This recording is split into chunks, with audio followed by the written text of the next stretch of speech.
Hey guys, welcome back to What Do You Watch? I'm Michael Kovacevich, and Star Wars Rebels, was it good? Was that first episode good? That movie, they call it? That 1 hour, 42 minutes if you use the app, movie? Was it good? Yeah.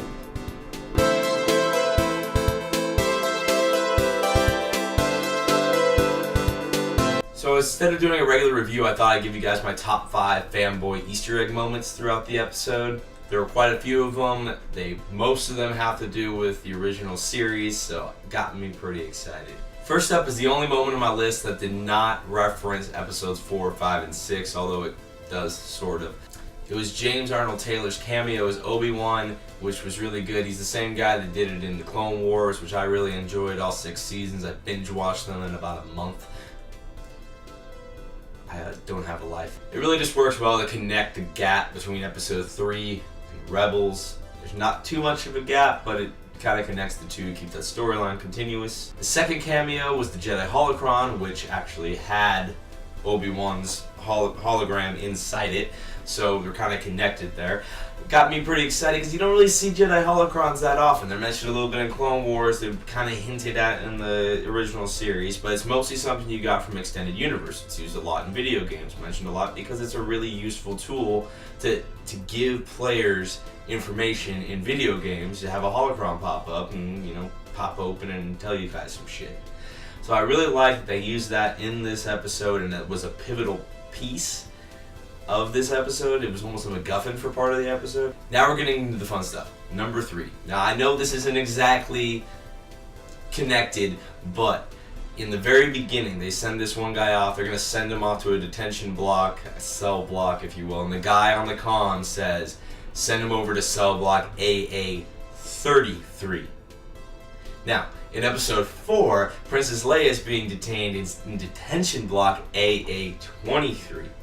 So, it's not the same detention block, obviously the Death Star's not finished yet, but it was nice to get that little bit of a flashback and to see that they're using similar stuff from episode 4, 5, and 6.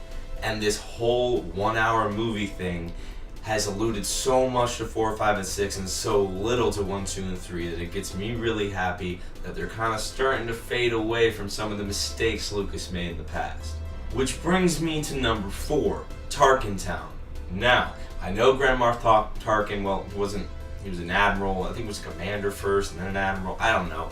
He's in the Clone Wars and he's an asshole in the Clone Wars. No surprise that the first thing we hear of him, although we don't get to see him, the first thing we hear of him is a bunch of people on the outskirts being basically pushed out of their cities and thrown off to the shitlands to starve to death.